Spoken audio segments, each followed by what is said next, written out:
तो आज हम बनाने जा रहे हैं वांगी भात और उसके साथ में बनाने जा रहे हैं एक सीक्रेट और स्पेशल मसाला जिससे रेसिपी का स्वाद 2 से 3 गुना ज़्यादा बढ़ जाएगा। और ये मसाला आप स्टोर करके बाकी रेसिपी में भी डाल के यूज़ कर सकते हो, जिससे अपने महाराष्ट्र स्टाइल वांगी भात का जो टेस्ट रहने वाला है वो 2 से 3 गुना ज़्यादा बढ़ जाएगा। और ये तो आपको रेसिपी बनाने के बाद ही पता चलेगा, और ये रेसिपी आपको और कहीं नहीं मिलने वाली।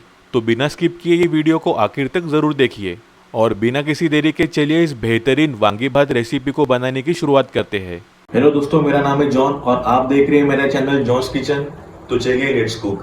तो वांगी भात की रेसिपी बनाने के लिए सबसे पहले मैं यहाँ पे ले रहा हूँ 3 मीडियम साइज़ के बैगन, और बैगन को मराठी में वांगी कहा जाता है। सबसे पहले बैगनों के डंठलों को काट लेंगे हम, और फिर उसके बाद बैगनों को हम छोटे या बड़े साइज़ में काट लेंगे। ये देखिए इस तरीके से दोस्तों। तो अब हमने तीनों बैगनों को कट कर लिया है। अब इसके बाद अब एक बाउल में साफ़ पानी ले लेंगे हम, और उसमें हमने जो बैगनों को काट के रखा था वो डाल देंगे इसमें, जिससे कि बैगन हमारे काले नहीं होंगे। आप चाहे तो बाउल को फ्रिज में भी रख सकते हो, और जब तक कि हम वांगी भात का मसाला बना लेंगे मैं ये बाउल को फ्रिज में रख देता हूँ। अब वांगी भात का मसाला बनाने के लिए सबसे पहले एक पैन में हम लेने वाले हैं 1 बड़ा चम्मच चना दाल, और फिर इसमें हम डालने वाले हैं 3/4 से 1 चम्मच के करीब उड़द दाल। अब इसमें हम डालेंगे साबुत जीरा 1 चम्मच, और फिर इसमें जाएगा साबुत धनिया 1 बड़ा चम्मच, और फिर हम डालने वाले हैं साबुत काली मिर्च 3/4 चम्मच के करीब। अब इसमें हम डालेंगे 1 से 2 इंच दालचीनी का टुकड़ा, और फिर 3 से 4 हरी इलायची और लौंग। अब इसमें हम डालने वाले हैं खड़ी लाल मिर्च 3 से 4, तो इसे हम ऐसे बीच में से तोड़ के डालेंगे। तो इसमें मैं डालने जा रहा हूँ अब इमली खट्टेपन के लिए। तो इमली की मात्रा आप अपने हिसाब से कम या ज़्यादा कर सकते हो। और फिर हम डालने जा रहे हैं कसा हुआ नारियल 2 से 3 बड़ा चम्मच, इससे बहुत ही बढ़िया फ्लेवर आएगा मसाले में। और फिर हम डालने जा रहे हैं हींग 1/4 चम्मच, इसकी मात्रा अपने हिसाब से कम या ज़्यादा कर सकते हो। अब थोड़ा सा हल्का मीठेपन के लिए हम इसमें डालने वाले हैं गुड़। तो यहाँ पे मैं 1 बड़ा चम्मच गुड़ का डाल रहा हूँ। अब मिला लेंगे हम सभी चीज़ों को एक साथ और रोस्ट कर लेंगे इन्हें हम। आप गुड़ और इमली को बिना रोस्ट किए भी मिक्सी में डायरेक्ट पीस सकते हो, पर मैं सबको एक ही साथ रोस्ट कर रहा हूँ। अब गैस की फ्लेम को हम स्लो मीडियम कर लेंगे और लगातार चलाते रहेंगे हम इस तरीके से। तो देख सकते हो आप दोस्तों, अपने सारे इंग्रेडिएंट्स अच्छी तरीके से रोस्ट हो चुके हैं। अब इन्हें ठंडा होने तक वेट कर लेंगे हम। अब अपने स्पाइसेस अच्छी तरीके से ठंडे हो चुके हैं, तो एक मिक्सी पॉट ले लेंगे हम, और इसमें हमारे अब रोस्ट किए हुए स्पाइसेस को डाल देंगे। अब इसे हम जल्दी से मिक्सी में ग्राइंड कर लेंगे, और इसे हम थोड़ा दरदरा ही पीसने वाले हैं दोस्तों। ये देखिए, तो इससे राइस में बहुत ही बढ़िया टेक्सचर और फ्लेवर मिलेगा आपको। अब बढ़ते हैं अपने नेक्स्ट प्रोसेस की ओर। अब एक कुकर लेंगे हम, और उसमें हम डालने वाले हैं 4 बड़े चम्मच कुकिंग ऑयल, और ऑयल की जगह आप घी या बटर का भी इस्तेमाल कर सकते हो। तेल एक बार गर्म हो जाए फिर इसमें हम डालने वाले हैं चना दाल 1 बड़ा चम्मच, और फिर इसमें हम डालने वाले हैं उड़द दाल 3/4 से 1 चम्मच, और फिर हम डालने वाले हैं राई यानी मस्टर्ड सीड्स 1 चम्मच के करीब। मिला लेंगे एक बार चम्मच की मदद से हम। अब इसमें हम डालने वाले हैं आधा कटोरी मूंगफली 4 से 5 बड़े चम्मच। मिला लेंगे एक बार अच्छी तरीके से, और मूंगफलियों को फ्राई कर लेंगे कुछ देर, और गैस की फ्लेम को हम स्लो मीडियम में ही रखेंगे। अब इसमें हम डालने वाले हैं सूखी लाल मिर्च 2 से 3। अब इसमें हम डालने जा रहे हैं ताज़ा कड़ी पत्ता 15 से 20 पत्ते, इससे रेसिपी में बहुत ही अच्छा खुशबू और फ्लेवर आएगा। मिला लेंगे एक बार और चम्मच की मदद से। अब इसमें हम डालने वाले हैं प्याज। तो यहाँ पे मैं एक बड़े प्याज को इस तरीके से स्लाइस करके डाल रहा हूँ। मिला लेंगे हम प्याज को और चलाते रहेंगे इस तरीके से चम्मच की मदद से, और पका लेना है हमें प्याज को जब तक कि प्याज अपने अच्छी तरीके से सॉफ्ट नहीं हो जाते तब तक। प्याज एक बार सॉफ्ट हो जाए इसके बाद हम डालेंगे टमाटर। तो यहाँ पे एक मीडियम साइज टमाटर को मैं रफली चॉप करके डाल रहा हूँ। मिला लेंगे हम टमाटर को भी, और टमाटर को पका लेंगे कुछ 1 से 2 मिनट के लिए, और चलाते रहेंगे इसी तरीके से चम्मच की मदद से। टमाटर अपने थोड़े सॉफ्ट हो जाए उसके बाद हम इसमें डालने वाले हैं अदरक और लहसुन का पेस्ट 2 से 3 बड़ा चम्मच।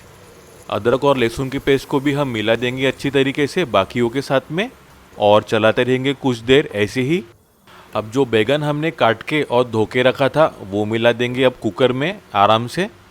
अब इन बैंगनों को या वांगी को अच्छे से मिक्स कर लेना है बाकियों के साथ में, जिससे कि बैगन हमारे बाकियों के साथ में अच्छी तरीके से कोट हो जाएंगे। अब सूखे मसालों में हम इसमें डालने वाले हैं हल्दी पाउडर आधा से 3/4 चम्मच। अब डालेंगे हम लाल मिर्च पाउडर 1 से 1.5 चम्मच के करीब। अब जो मसाला हमने बना के रखा था वो इसमें डालेंगे 4 बड़े चम्मच। मिला लेंगे हम सभी सूखे मसालों को एक साथ बैगनों के साथ में और मिक्स कर लेंगे हम सभी को अच्छी तरीके से। 1 कप के करीब पानी डाल देंगे हम और मिक्स कर लेंगे हम सभी को एक बार और, जिससे कि जो हमारे सूखे मसाले हैं उनके जलने का डर नहीं रहेगा। और फिर इसमें हम डालने वाले हैं नमक। तो नमक की मात्रा आप अपने स्वाद के अनुसार डाल सकते हो, थोड़ा कम या ज़्यादा। नमक को मिला लेंगे हम अच्छी तरीके से बाकियों के साथ में और थोड़ा देर ऐसे ही मिक्स करते रहेंगे हम। अब इसमें मैं 2 कटोरी चावल डाल रहा हूँ। तो चावल मैंने 2 से 3 बार अच्छी तरीके से धो लिया था और यहाँ मैं छोटे चावलों का इस्तेमाल कर रहा हूँ। आप चाहे तो बासमती चावल का भी इस्तेमाल कर सकते हो। अब चावलों को हमें मिक्स कर लेना है बाकियों के साथ में, जिससे कि मसाला अपने अच्छी तरीके से कोट हो जाए बैगन और चावलों के साथ में। अब मैं इसमें डाल रहा हूँ 1 लीटर के करीब पानी। तो पानी की मात्रा आप अपने चावलों के हिसाब से एडजस्ट कर सकते हो। एक बार हम चम्मच घुमा लेंगे और चावल और बैगन को मिक्स कर लेंगे एक बार अच्छे से। अब इसके ऊपर मैं डाल रहा हूँ 1 चम्मच देसी घी, जिससे कि चावल अपने चिपकेगी नहीं और चावलों में बहुत ही बढ़िया खुशबू आएगी। अब कुकर के ऊपर ढक्कन लगा देंगे हम और इसमें 3 से 4 सीटी आने तक वेट कर लेंगे हम।